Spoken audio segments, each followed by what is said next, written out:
Agradecemos la buena acogida por parte de ustedes que ha tenido la actividad. Y además de eso, queremos agradecer a Daniela porque gentilmente aceptó nuestra propuesta de presentar y su tema, que es un tema muy, muy interesante. Así que muchas gracias, Daniela, por aceptarnos. No, Bueno, muchas gracias a usted. La verdad te escuché lo último nomás porque, ay, me dice que mi conexión a internet es inestable, déjenme conectarla con el...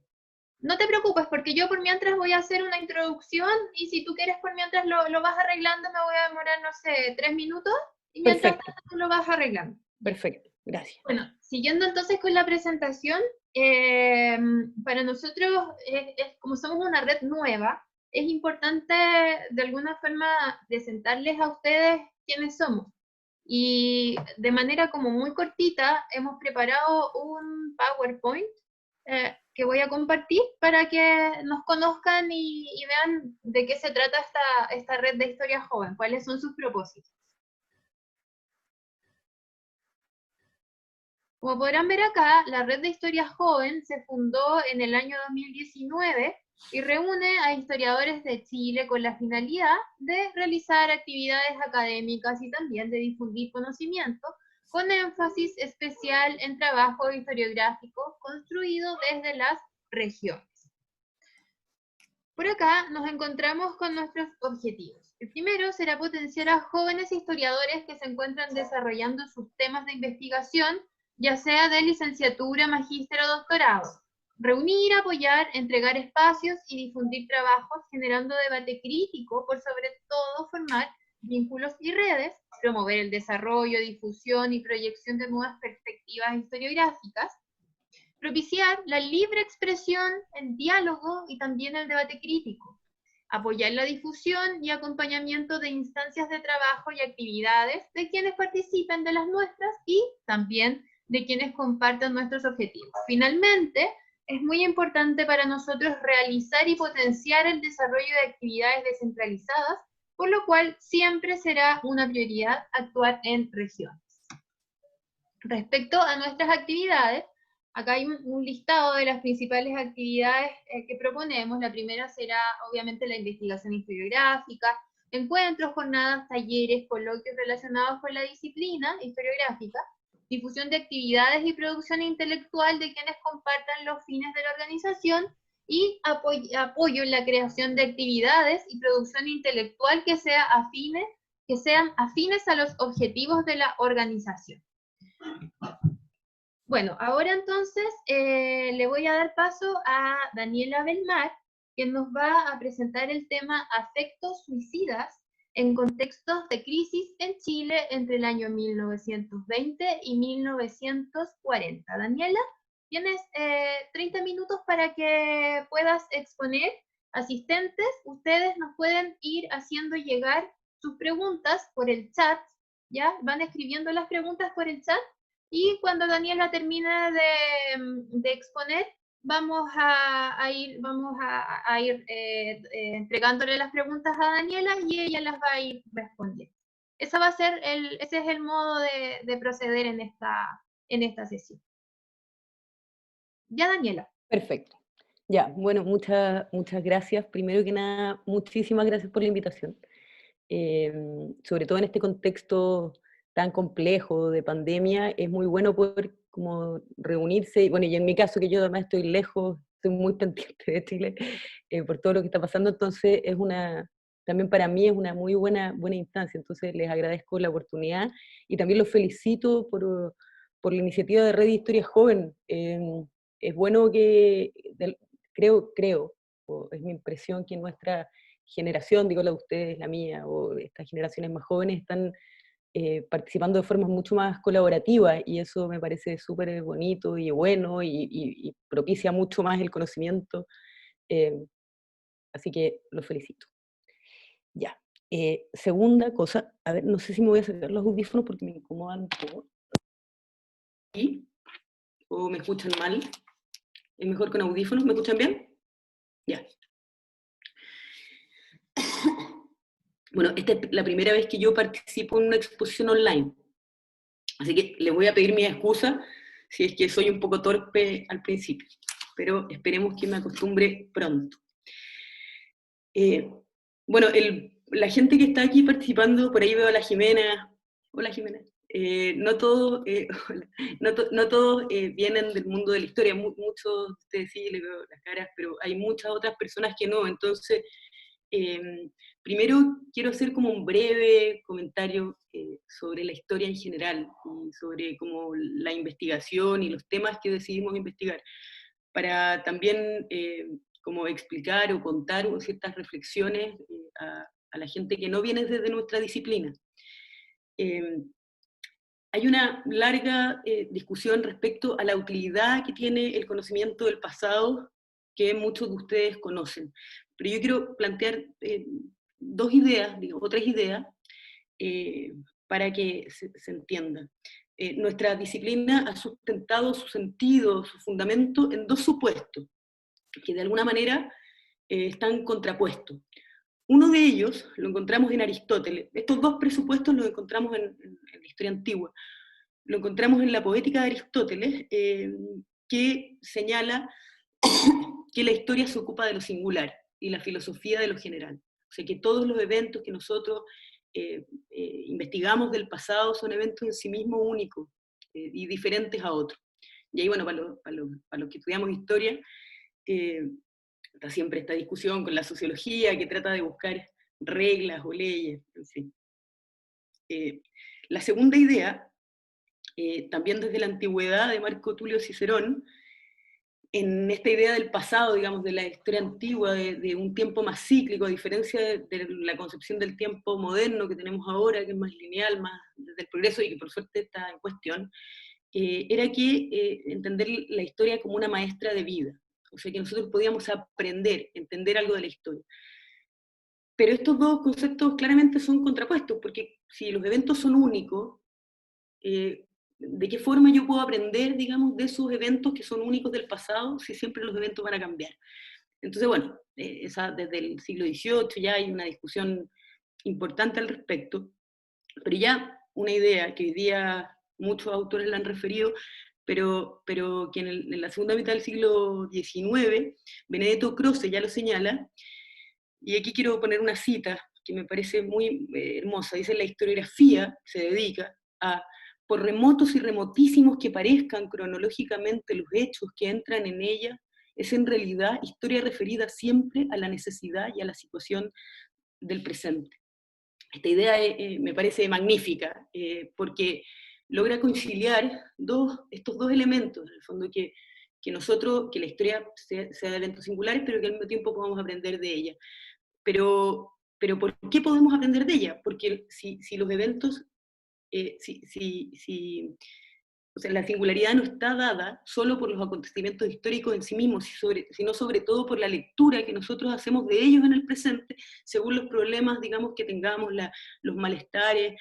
En este sentido, la capacidad de la historia de ser una maestra de vida ya no tiene tanto que ver con el pasado mismo, sino con nuestra capacidad para hacer preguntas y análisis que estén comprometidos con nuestra propia subjetividad, con nuestro propio tiempo, con nuestro presente. Por eso esta idea nos recuerda y que nosotros de alguna forma también trabajamos con un compromiso, con un alto compromiso personal, estamos implicados en las investigaciones que decidimos hacer, del tema que sea, porque responden a problemas del presente, aun cuando usemos temas del pasado. Esto me parece relevante, sobre todo para la gente que no viene de historia, porque muchas veces se comete el error, y nosotros en nuestro medio muchas veces nos reímos que cuando alguien empieza a estudiar historia, llega el típico tío viejo que sabe muchos datos y que dice: pero ¿cómo no se sabe tal dato? No, la historia es así, yo es así, y empieza todas discusiones, digamos, y uno lo que primero aprende estudiando la carrera es que esta objetividad, nosotros intentamos ser personas como rigurosas en relación de que nuestros relatos sobre el pasado estén soportados por documentación de la cual nosotros disponemos. Pero nosotros no viajamos en el tiempo, por lo tanto no sabemos realmente cómo las cosas fueron, sino que construimos relatos documentados, intentando ser personas rigurosas, pero también con análisis que tienen que ver con problemáticas de hoy. Nuestro trabajo está irresolublemente ligado al presente y el pasado nunca se agota porque el presente siempre está abierto. Esta idea me parece que es relevante recordarla.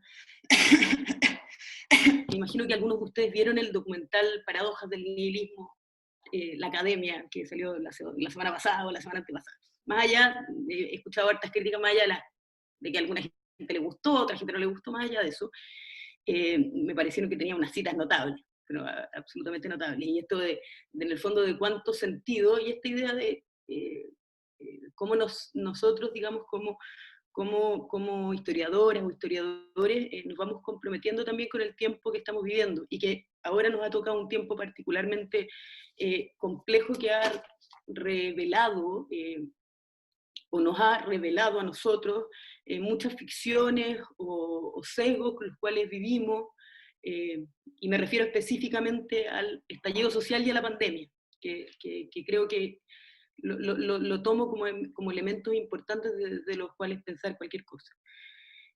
Desde ahí quiero hablar del contexto del presente en relación al suicidio, y ahora nos vamos metiendo al tema.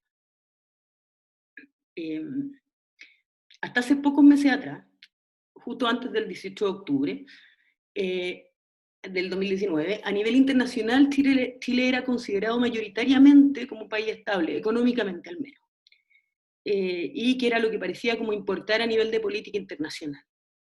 Pero, como muchos de ustedes saben, a pesar de eso, muchos organismos internacionales alertaban cuestiones complejas y tensiones profundas de Chile. Por ejemplo, sobre la salud mental de la ciudadanía, las altas índices de suicidio e incluso la felicidad de las personas en este país estable, económicamente exitoso, pero incluso la felicidad de las personas, altos índices de suicidio, gente que parecía no estar, que parecía tener altos índices de frustración y depresión. Entonces como que esto de alguna forma no calzaba. Desde ahí me parece que es importante dar algunos datos para hacer contexto. La investigación que yo hice, y aprovecho de pasar el dato, que está publicada en un libro que se llama A nadie se culpe de mi muerte, por Ediciones Alberto Hurtado, por si quieren leerlo. Yo la terminé el año 2017. Entonces yo en ese texto trabajaba con datos más o menos de la actualidad hasta ahí, pero a pito de esta exposición busqué los últimos datos de 2019-2018 respecto del suicidio. En 2019, este es el primer dato, en 2019 1.800 personas durante el año se quitaron la vida. Ese es un primer dato, que es una cifra que a priori quizás no nos dice nada, pero que el segundo punto va a dar contexto. Desde hace unos 15 años o 20 años, y en aumento sostenido de 1990, Chile es el país de la OCDE donde más ha aumentado el suicidio, especialmente entre jóvenes y adolescentes. Es el segundo país donde más ha crecido el suicidio después de Corea del Sur. Desde 1990 hasta ahora, el suicidio ha aumentado proporcionalmente en un 90%. Eso es una cifra muy alta. Se suicidan alrededor de 5 o 6 personas al día en promedio. Y el total de muertes del suicidio constituye aproximadamente un 2% de las muertes anuales. Es la segunda causa de muerte no natural en Chile. La primera son los accidentes de tránsito.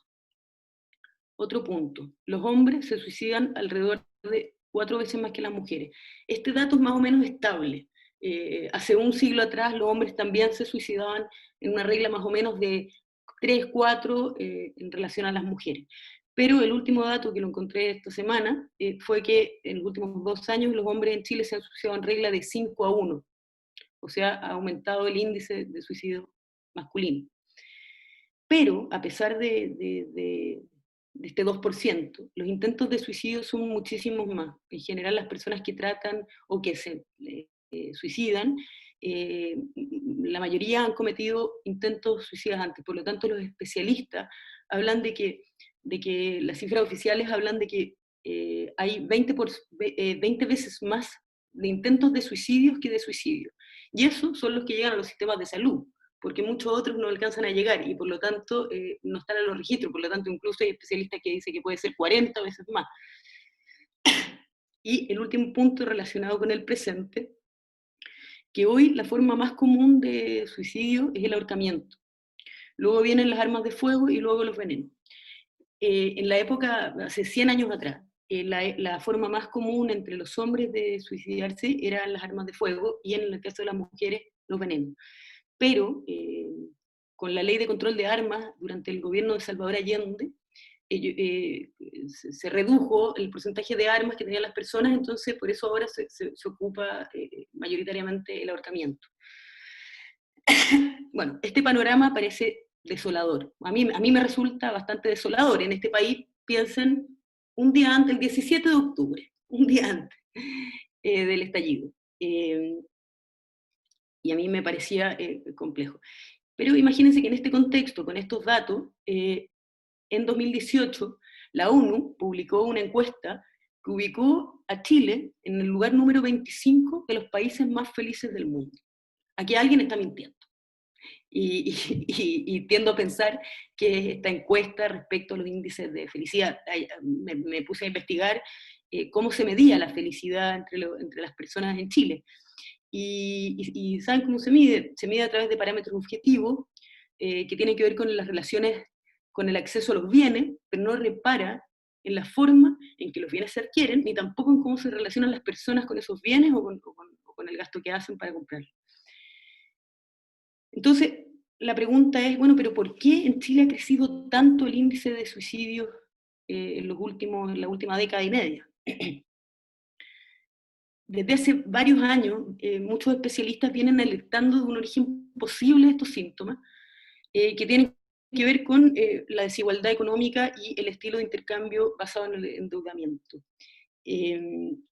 Lo que plantean ellos básicamente es que hay un desajuste entre las expectativas y las experiencias de los sujetos, y esa distancia, que vamos a hablar de eso permanentemente durante este rato, es lo que va generando una crisis que termina por desencadenar en mayores índices de insatisfacción, malestar y suicidio. Uno de estos elementos que han estado puestos en la palestra de los intelectuales en el mundo es esta creencia de que en Chile hoy día todos probablemente la estamos mirando con más lupa, pero esta idea neoliberalizada de la meritocracia. No es la meritocracia, sino la meritocracia neoliberalizada, que básicamente propone que cada persona tiene el poder y la autonomía sobre su destino. O, en otras palabras, que cada persona es capaz de forjar su destino a través de su esfuerzo personal. Este esfuerzo personal, en el caso de todas las sociedades, y de Chile también, está determinada socialmente. Hay ciertos pasos que las personas, ciertos esfuerzos que las personas tienen que seguir, en relaciones con la educación, con, por ejemplo, entrar a la universidad. Bueno, para eso a lo mejor me tengo que endeudar, y el sistema me dice, sí, endeúdate porque esto te va a traer beneficios a largo plazo en tu vida, o a mediano plazo. Vas a tener mayor bienestar económico que va a redundar en otro tipo de bienestares para la vida: tiempo libre, acceso a mejores formas de alimentación, más educación, salud, etc. Varios estudiosos, entre ellos, perdonen mi pronunciación es pésima, pero el filósofo coreano Byung-Chul Han y otro sociólogo estadounidense, sobre el cual se escribió un artículo en CIPER, Chile, hace un par de años, que se llama Shamus Khan, entre otros intelectuales, dicen que este ideal socialmente aceptado hasta hace poco, tal como está dado en Chile, es una especie de trampa, ya que propone algo que, tal como está organizado el sistema, es muy menor la fracción de la sociedad que logra alcanzarlo, por lo tanto no alcanza a ser una regla. La consecuencia obvia de construir un proyecto personal y arriesgarse y persiguiendo un ideal imposible, deriva en una consecuencia muy obvia, y que es la frustración. la frustración respecto a la propia vida, a los propios intereses, etc. De hecho, 10 años atrás, un médico, el doctor Dagoberto Duarte, escribió un libro que se llama El suicidio en Chile, un signo de exclusión, que plantea precisamente que son estas disparidades entre el proyecto propuesto, digamos, de desarrollo y las reales posibilidades de conseguirlo, esta distancia entre las expectativas y las prácticas, es lo que genera que muchas personas se sientan excluidas del proyecto social. Muy en la lógica de lo que plantea Emile Durkheim en su libro El suicidio, cuando plantea una idea del suicidio anómico, que es precisamente esto, cuando la sociedad no logra generar las condiciones para que las personas se sientan parte del proyecto. Todo esto siempre entendido desde los vínculos generados entre las personas. Por esto la historia del suicidio en Chile y en general es en parte importante la historia de la frustración llevada a su máxima expresión, de no ser lo que se quería ser, lo que se necesitaba ser, lo que se esperaba ser y hacer, y de ahí de no poder soportarlo. Por eso es importante, el suicidio es un tema interesante porque en esta frustración extrema que vemos, vamos viendo, y que en general tiene que ver como con experiencias muy personales de la subjetividad, se evidencian ciertas características de la sociedad en la que ellos se producen. Entonces uno puede ir viendo representaciones a través de la gente. Hoy día no plantea las mismas motivaciones frente al suicidio que hace 100 años atrás, ni hace 200. Las culturas, en las distintas culturas cambian la forma de referirse, la forma de atentar contra sí mismo, etc. Yo estudié, ahora entro a mi investigación y quiero contar algunas ideas como para reflexionar. Yo estudié los casos de suicidio disponibles en el Archivo Nacional para Santiago y San Felipe entre 1920 y 1940. Mi idea era centrarme en las motivaciones que planteaban los y las suicidas, y por lo cual revisé expedientes judiciales. Primero quiero aclarar un punto de por qué se abre un expediente judicial cada vez que alguien trata o intenta suicidarse. Hay una creencia el otro día, una investigadora de educación preguntaba por las redes sociales, decía el suicidio es ilegal, y un montón de personas le decían, sí, es ilegal, mi abuela me dijo que era ilegal. Y después, no, sí, es ilegal. Y yo empiezo a mirar esto, y realmente yo había investigado el tema, entonces yo sé que no es ilegal, pero me llamó la atención que tanta gente convencidísima escribiera que sí, que suicidarse en Chile o intentar hacerlo es un acto por el cual te pueden llevar presa o preso. Para aclararlo primero, el suicidio no es ilegal, no se abre una investigación judicial por eso. No es ilegal ni hoy ni en el siglo XIX.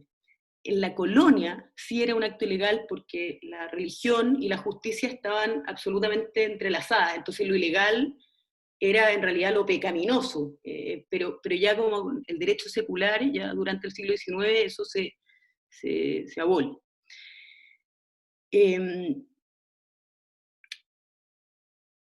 El Código Penal chileno, el primero que refiere al suicidio, es de 1874 y zanja que no es un delito. Antes tampoco lo era, pero lo que sí era delito era el auxilio al suicidio y, por supuesto, el asesinato. Y de ahí viene toda la discusión respecto a la eutanasia, de si debe ser legal, no debe ser legal, que si es lo mismo que el auxilio al suicidio, o sea, que una persona le diga a otra que tiene deseos de matarse, que le pase a lo mejor una pistola, o que le facilite los medios para atentar contra sí mismo. El expediente en realidad se abre para comprobar que solo hubiera sido un suicidio y no un homicidio, o que no hubiera otros involucrados.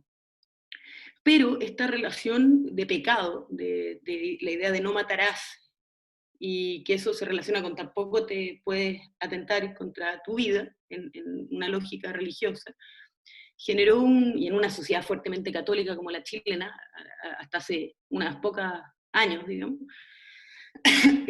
generó un fuerte estigma social y tabú respecto a las personas que intentaban o se mataban. por eso es que muchas personas que se suicidaron o que intentaron hacerlo, trataron de ocultarlo. Por ejemplo, una carta de un señor que se suicidó, con una carta de 54 páginas, una cosa impresionante, pero en una parte de su carta le dice, dígale al médico amigo de la familia que por favor le dé un certificado de que yo morí de pulmonía fulminante. En realidad no tenía consistencia porque el hombre se disparó. Entonces, esto quedó consignado en el expediente, pero son muchos los casos en donde el suicidio se trata de ocultar.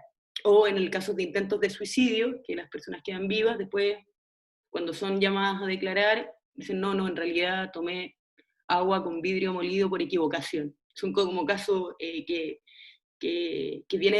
son bien fuertes, digamos, porque la gente no anda tomando venenos o agua con vidrio por equivocación, y en un primer momento reconocen que hay un lío familiar, por ejemplo, y que por eso la persona ya no quiere seguir viviendo, pero 3 días después dicen no, porque hay una idea de estigma social y de delito. Al mismo tiempo, las personas, como tienen este miedo, tratan de desvincular a los demás en muchos casos de la propia muerte, y en términos como legales. Entonces muchas personas que se suicidaron y que dejaron cartas, le dejan cartas a los jueces o a la policía. Por ejemplo, esta es una carta de un suicidio en 1922. La presente carta deseo que sirva como comprobante de que yo he muerto, y lo hago con el objeto para que nadie se culpe de mi muerte. Yo, Señor, me mato porque estoy aburrido de la vida. Bueno, esto ocurre durante el siglo XIX y la primera mitad del XX. Es en realidad en la segunda mitad del XX, ya parte en la primera mitad del XX, que empieza a ser un problema de salud pública, pero sobre todo en la segunda mitad. En la primera mitad del XX, más que, si bien estaba empezando a ser abordado como un problema de salud pública, todavía mayoritariamente eran el alcoholismo o ciertos elementos asociados que se encontraban en el suicidio, los que estaban tratando de ser atendidos como desde las políticas públicas. Bueno, en estos expedientes nosotros podemos encontrar las cartas, los testimonios de los terceros, resoluciones judiciales, ideas sobre la policía, en fin. Este periodo, entre 1920 y 1940, me interesó por varias razones. Primero, por esto que les mencionaba recién, porque en 1924, como un poco una consecuencia de la cuestión social originada de 1890, los sindicatos, los movimientos sociales consiguieron que se decretaran por fin una serie de leyes sociales en donde el Estado empezaba a hacerse cargo de temas como la vivienda, la educación, la salud, un poco, digo, muy levemente todavía, pero es la primera vez que en Chile tenemos un conjunto de leyes que dicen vamos a intervenir en la calidad o en las formas de vida, en la pobreza, en fin. Pero también me interesó particularmente porque, si bien en 1924 aparece esto y empieza a haber una serie de gastos en relación a vivienda, muy insuficiente, en relación a hospitales, pero empieza a haber un gasto, entre 1930 y 1933 aumentaron dramáticamente los suicidios en Chile. Bueno, la causa posible, o es la causa más aceptada, tiene que ver con la crisis económica de 1929, que fue una crisis económica mundial con el desplome de la bolsa en Estados Unidos. Y Chile fue un país muy afectado. Los historiadores hablan y las fuentes de que las personas morían de hambre en las calles, unos niveles de cesantía atroces, en fin. Para que se hagan una idea, durante estos 40 años, más o menos, lo que registra el Instituto Nacional de Estadística es que se mataban alrededor de 200 personas, un poco más, un poco menos. Durante estos años, entre 1930 y 1933, se empiezan a suicidar casi 400 personas. O sea, durante estos años, a nivel nacional, anualmente, los suicidios se duplican. Probablemente en la época eran más suicidios y probablemente las formas de registro no permitían contabilizarlos a todos, pero eso es lo que dice el Instituto Nacional de Estadística. Bueno, entonces, pero una de las cosas que yo identifiqué acá, y pero también en los estudios sobre suicidio en el mundo entero, es que durante las crisis suelen aumentar el número de suicidios. Este fenómeno ha sido mayoritariamente investigado desde las crisis económicas. Eh, por ejemplo, me encontré con un testimonio de Arturo Merino Benítez, sí, es el del aeropuerto, un amigo de él, también de la aviación, se suicidó y le dejó una carta. Cuando lo llaman a declarar a Arturo Merino Benítez, dice: he constatado que trata de justificar su determinación extrema atribuyéndola a su difícil situación económica que no le permitía vivir en forma apropiada. Uno podría pensar, bueno, que la pobreza colabora a que una persona no quiera vivir y que se suicide, pero no es eso, no es la pobreza. Los estudios no identifican mayores índices de suicidio en sociedades más pobres, sino en sociedades en crisis o muy desiguales, que al final genera un poco las sociedades muy desiguales, con altas expectativas sociales, son las dos cosas, no es solo sociedad desigual, es sociedad desigual que en su horizonte de expectativas tiene la población crece con un ideal de que va a mejorar mucho y eso no se cumple. Entonces, eso hace como sociedades de crisis. El primer estudio grande sobre suicidio, que es de Emil Durkheim de nuevo, publicado a fines del siglo XIX, plantea lo siguiente, dice: si las crisis industriales o financieras aumentan los suicidios, no es por lo que empobrecen, puesto que las crisis de prosperidad tienen el mismo resultado, es porque son crisis, es decir, perturbaciones del orden colectivo. Y aquí vuelvo a la idea, que ya la he mencionado, pero Koselleck, Rainer Koselleck, el historiador alemán, plantean que las crisis se producen cuando hay una fractura entre las experiencias y las expectativas, que en términos psicológicos podría explicarse como esta distancia entre lo que soy, lo que creo que soy, lo que pretendo obtener. Esto parece meme de las tesis, la tesis cómo empieza, como el proyecto de tesis, y que el caballo va, el dibujo del caballo. Bueno, esta idea, digamos, de lo que creo que soy, lo que pretendo obtener, cómo me ven los demás, mi evaluación de un acontecimiento o experiencia es muy distinta a la de los demás, entonces eso se termina experimentando como una frustración en tanto no obtengo lo que espero. Por eso es que el concepto de crisis, en un sentido amplio, creo que es fundamental para entender el suicidio. De hecho, entre los casos que yo investigué, la mayoría de los suicidas, que fueron 174 casos, son todos los suicidios disponibles en el archivo para esos años. Entre los casos que yo investigué, la mayoría de los suicidas no estaban en condiciones de pobreza extrema. Yo la verdad es que esperaba que mayoritariamente los suicidas estuvieran en situaciones de alta marginalidad económica, pero no fue así. Pero en cambio sí están en altas crisis personales, están con situaciones, problemas familiares, conflictos de pareja o enfermedades físicas que les generan mucho dolor y otro tipo de frustraciones, y les voy a leer una carta al final de esto. Y de hecho, es más, el problema económico, aún en los años más álgidos de la crisis, cuando los suicidios aumentan al doble, entre el 30 y el 33, en los expedientes el motor económico aparece más como contexto o como una de las motivaciones, pero nunca aparece como la motivación central, sino como un argumento más.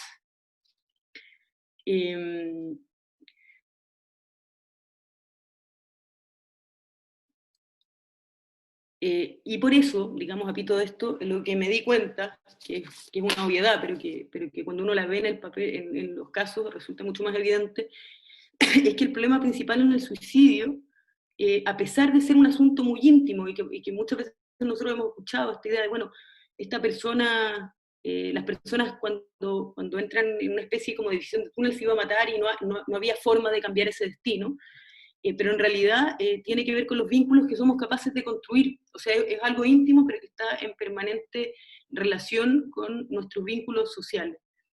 Y desde ahí, desde esta idea de los vínculos sociales en relación como a los contextos de crisis, en términos más materiales, quiero comentarles solo un par de resultados más concretos de la investigación. En relación a quiénes eran estas personas en términos materiales, pero que la pobreza y la desigualdad y las crisis económicas también afectan la posibilidad de generar vínculos o hacen que exploten otras crisis personales en relación a los seres queridos. Primero, yo revisé, bueno, dije, qué raro, necesito saber, bueno, entonces, ¿quiénes se suicidan más? ¿Los ricos, los sectores más medios, las clases más pobres o las muy pobres? Peter de Chazo, en un libro Trabajadores Urbanos y Sindicatos, hace un catastro, digamos, entre oficios y profesiones para identificar quiénes serían obreros y quiénes no obreros. La clase no obrera tendría algún tipo de instrucción formal. Y Azuncandina plantea que en los sectores medios, en la primera mitad del siglo XX, que hay, más que, a veces, más que en términos de que ganen más dinero, o de que tengan más recursos, sino que lo gastan en otro tipo de cosas, como ocio, como lectura, como libros, etc. Y lo que me impresionó es que del catastro que hice de todas las personas de las cuales tenía datos, en realidad había muchos suicidas en los expedientes que no aparecía la información, pero en los que aparecía un 30% del 100% total habría sido clase obrera y un 39-40% clase no obrera, y el resto se desconoce. Pero por lo tanto, que yo no vi, salvo excepciones, contextos de pobreza extrema, sino contextos de vínculos fracturados. En relación a la vivienda, ¿dónde vivían estas personas? También me llamó la atención, bueno, un 35% vivía en la casa de algún familiar, que podían ser los padres, pero también podían ser tíos, de allegados, en fin, y alrededor de un 25-30% vivía en piezas en pensiones. Recuerden, este es un contexto de alta migración campo-ciudad, por lo tanto hay mucha gente que migra y vive sola en la ciudad y arrienda piezas, y por lo tanto también ahí hay poca posibilidad de vínculo. Solo un 7% también vivía allegado a la casa de patrones, qué sé yo, personas asesores del hogar o campesinos en fondos, en fin. Otro elemento que me llama la atención es que del total y de lo que se registra, el 23% en el expediente se da cuenta de que había consumido alcohol, de que se suicidó en un estado etílico, y el 17% no. Y el resto no tenemos información. Bueno, lo concreto es que del total de los hombres suicidas, al menos el 50% se señala en el expediente que estaba bajo los efectos del alcohol. Y en general fue curioso que en el caso de las mujeres el argumento del alcohol básicamente nunca se refiere. En un caso aparece, pero en general no aparece, y yo no sé si es porque las mujeres eran absolutamente abstemias en el periodo, o es porque hay algo cultural que no se indaga por ahí.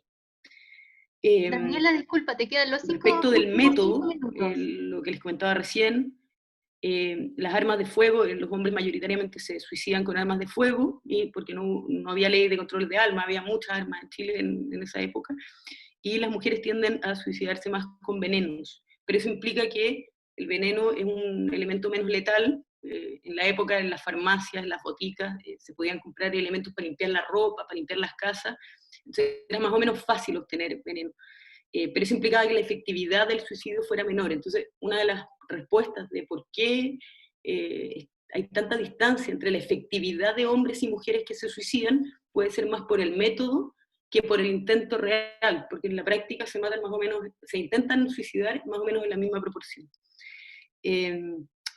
El 24% dejó carta, el resto no dejó ningún tipo de testimonio escrito hacia otro. Y ahí es interesante porque las edades más comunes del suicidio fueron de entre 16 y 30 años, pero todos estos elementos daban cuenta de que si bien no eran contextos de pobreza, sí eran contextos de crisis en términos de relaciones afectivas y familiares. Me impresionó ver que en una cantidad importantísima de casos no llegaba ningún pariente a declarar, o en otros casos sí, o estaban personas que estaban muy desvinculadas con su familia. O llegaba, por ejemplo, el vecino o la señora de la pensión de la pieza que arrendaba, era la única persona que llegaba a dar algún tipo de testimonio sobre esta persona que se había quitado la vida, y a lo mejor una persona compañera del trabajo, pero esto de los vínculos. Y por último, en esta parte, digamos, y después les quiero leer solo 2 cartas y voy terminando. que yo identifiqué una diferencia entre causas y motivos. Una cosa son las causas del suicidio, y otra cómo nosotros nos lo explicamos, o las personas que se suicidan o intentan suicidarse. A mí me interesaban más los motivos, porque hoy día, por ejemplo, si alguien se suicida, uno puede decirnos que tenía depresión. Ya, pero la persona que tenía depresión habrá construido un relato en relación a su malestar, que a lo mejor fue, no, ya no quiero vivir porque me discutí con mi pareja, y creo que nadie más en la vida me va a querer. Ahí hay otro relato, digamos, pero esa sería más la cuestión de las motivaciones. Y, sorprendentemente, nuevamente, a pesar de que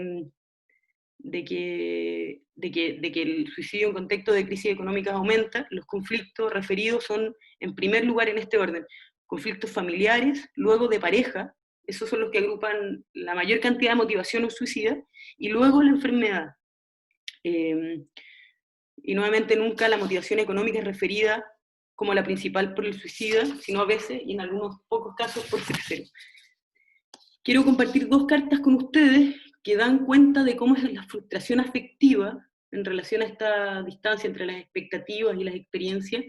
Dan cuenta de cómo son estos vínculos, y no necesariamente el contexto, los motivos que refieren los suicidas. Una fue un suicidio catalogado un poco por enfermedad, pero es una carta muy, muy triste. Una Amanda Muñoz, en 1925, de 17 años, que vive de allegada en la casa de una persona con la cual no tenía ninguna relación de parentesco. Y no se aclara qué relación y por qué esta mujer vivía ahí. Dice que está enferma, y en el expediente se refiere a que esta señora, que es la única persona que testigua, la persona con la que vive, dice que está enferma, pero nunca dicen qué tiene. En la época eran muy comunes los temas estomacales, pero no sabían. Entonces, personas que estaban años con unos dolores espantosos y no se sabía lo que era. Ella escribe lo siguiente: he resuelto morir porque tengo la seguridad de no sanar jamás de mi enfermedad, y para vivir más tiempo enferma no me encuentro capaz.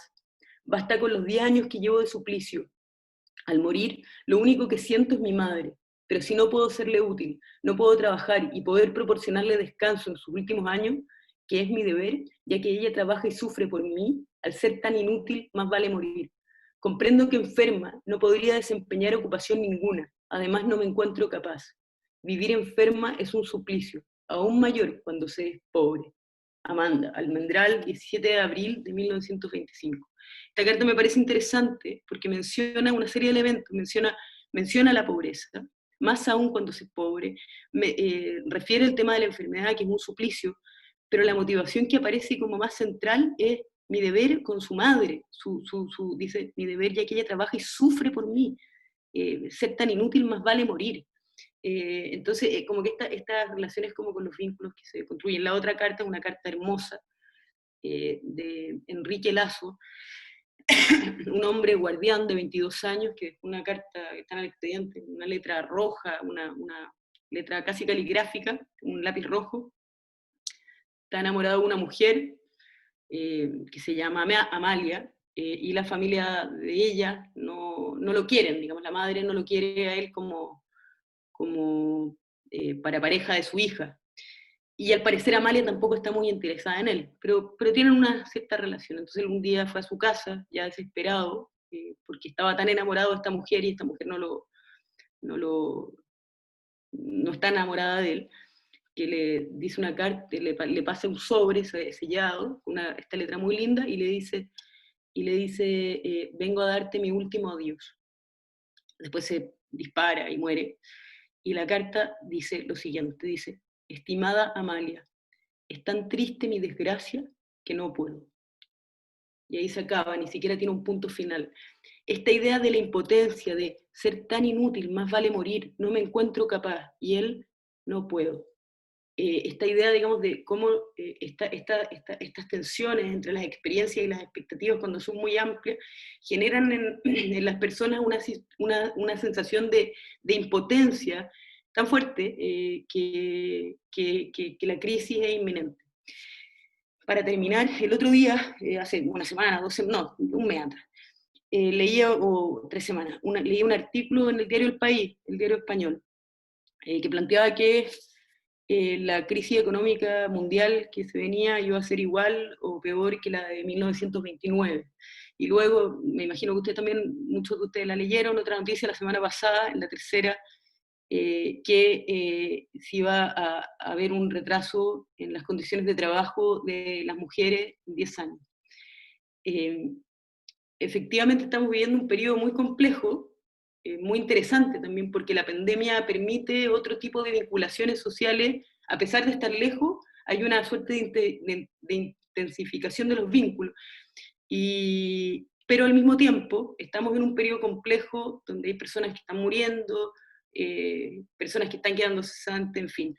Entonces, un poco como que quiero cerrar como haciendo un llamado para todos nosotros que tengamos cuidado y estemos alerta con toda nuestra sociedad para fortalecer nuestros vínculos afectivos y sociales con los demás, porque todos estos periodos tan de crisis hacen estallar otras crisis que generan consecuencias. Entonces con eso quería cerrar. Ahora me voy a poner los audífonos antes que alguien diga algo, porque si no, no lo voy a escuchar. Bueno, muchas gracias. Gracias a ti, Daniela. Muy, muy interesante tu tema. Felicitaciones por esta tremenda investigación que has hecho. A ver, tenemos algunas preguntas. ¿Te parece que te voy a dar las preguntas primero? Te las doy todas y tú las vas respondiendo posteriormente también todas en conjunto, ¿te parece? Me parece, perfecto. Ya, mira, tengo una pregunta de Valentina, quien quiere saber si es que existe algún tipo de información relacionada con los ritos fúnebres de estas personas, como religiosos, dado el periodo y la fuerte influencia, si estos se podían realizar con normalidad, ya que el suicidio no era ilegal, pero creo, dice ella, que sí se podía considerar un gran pecado. Eso dice Valentina. Perfecto. ¿Ya? Acá tengo otra pregunta que es de Felipe Montesinos.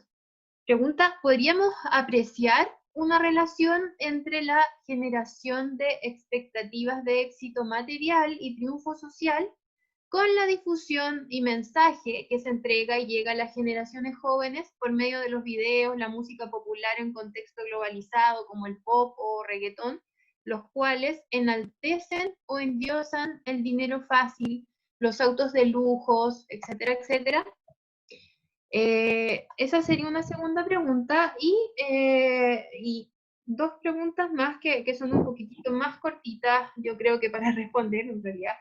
No tengo muy claro, pero una tiene que ver con Carolina Marín pregunta si es que las catástrofes, como por ejemplo los terremotos, estas grandes catástrofes que sufre Chile en ciertas ocasiones, influyen en un aumento del suicidio, ¿ya? Es que tú has podido detectar este tema en las fuentes que has consultado.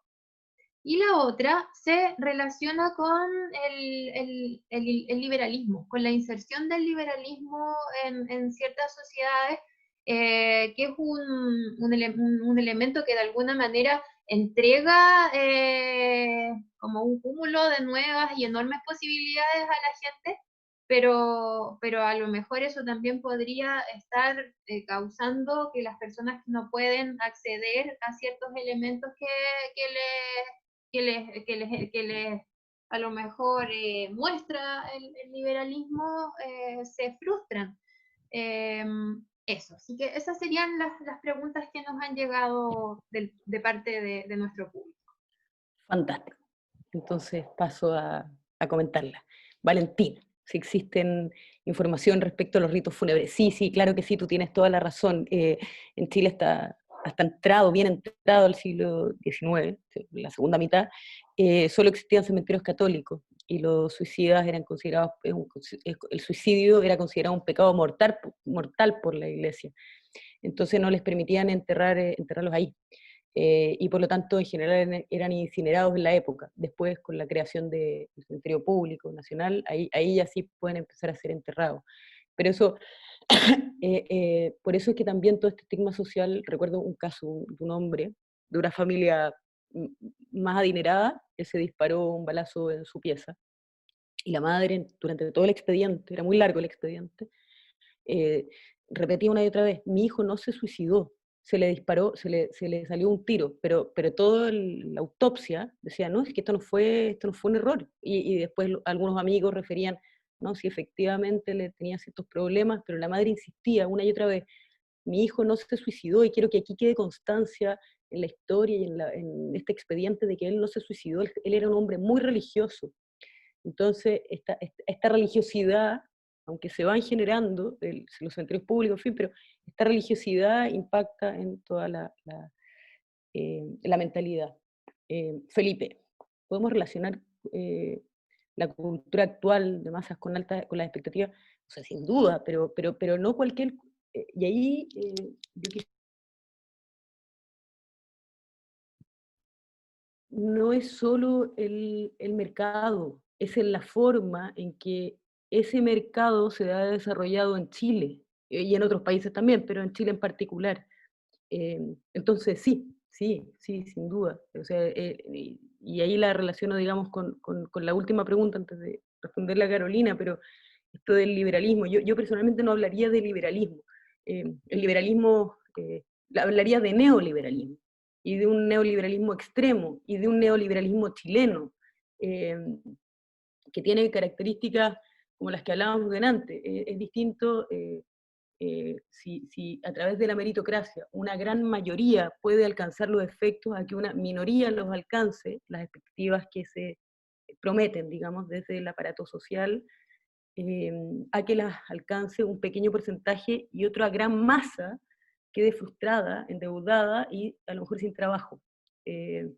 Entonces, por eso sí, sin duda está relacionado y esta idea que también me parece interesante el otro día en este documental, más allá de la forma en que está hecho, pero algunas de las citas, esta idea de que durante toda la historia la consecución de recursos ha sido importante, pero siempre filtrada con representaciones sociales respecto a la solidaridad, a la valentía, a la lealtad, a los vínculos, y hoy día, este es mi juicio personal, pero creo que lo hemos visto en Chile de alguna forma el dinero aparece desnudo, la búsqueda de dinero aparece desnudo, como sin representación social. Entonces, desde ahí los vínculos no importan, lo que importa es la consecución directa de recursos, no es tan relevante la sociedad como una... entonces yo diría que sí, que ahí hay un problema como sistémico y que está afectando como a la frustración de las personas, sin estar de acuerdo con ese cartel en sí mismo, pero me parece interesante porque es sintomático. Para el estallido social me acuerdo que me llegó, que alguien me mandó una foto, no era depresión, era el capitalismo. Yo diría, no era depresión, era en parte, o era la forma de este neoliberalismo extremo, brutal, chileno. Pero sí, sin duda, sin duda.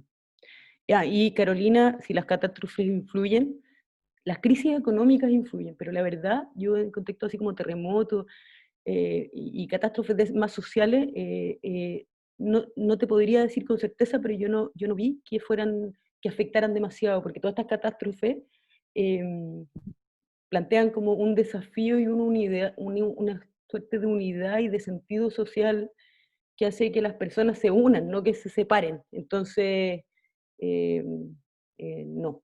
Yo la verdad te contestaría que no son particularmente influyentes en las tasas de suicidio, las catástrofes como, como los terremotos, por ejemplo.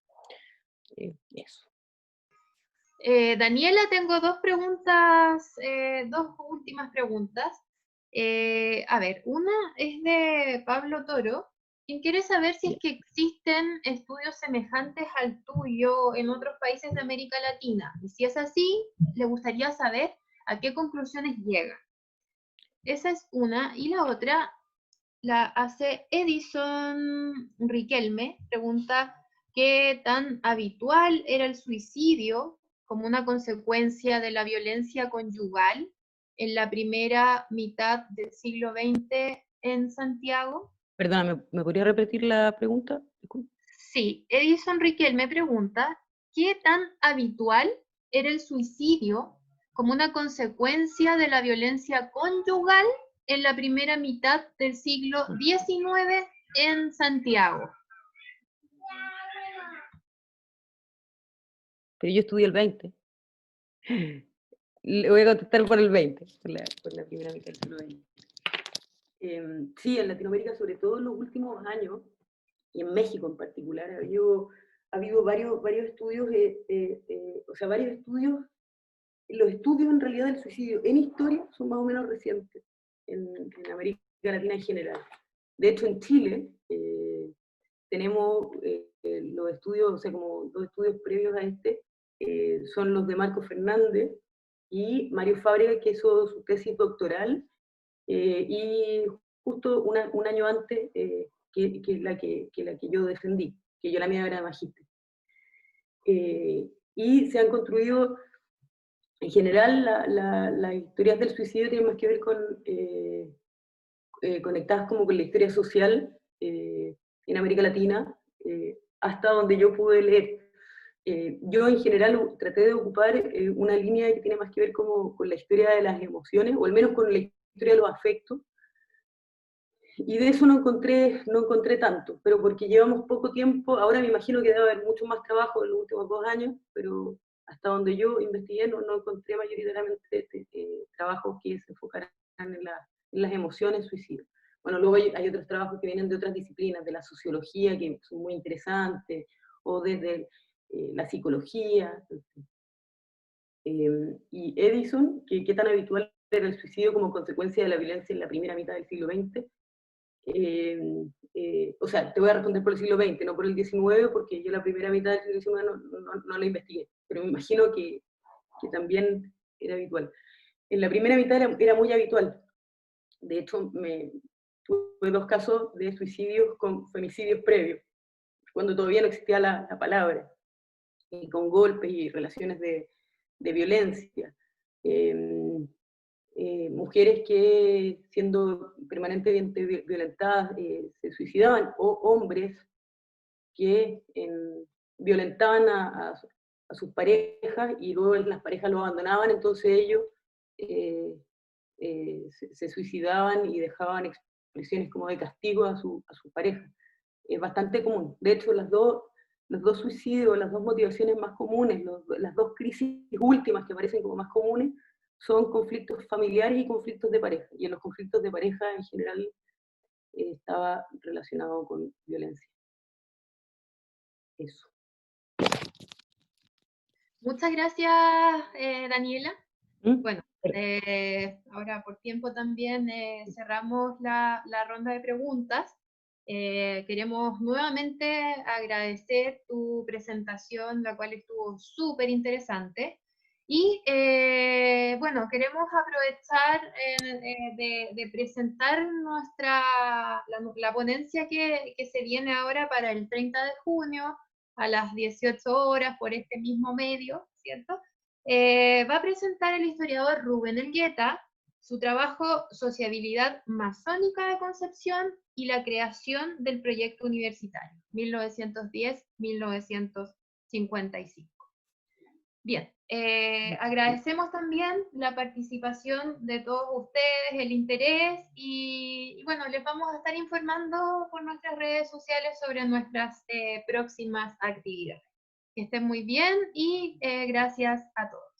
Oye, muchas gracias a ustedes y a todos los que participaron, y los felicito, y cuídense mucho en este tiempo. Ánimo también con la cuarentena, y ánimo, eso. Les envío muchos saludos a todos. Cuídate tú, Dani. Cuídate tú, Dani. Chao, cuídate. Aquí, Un abrazo. sobrevivamos. Chao, que estén bien.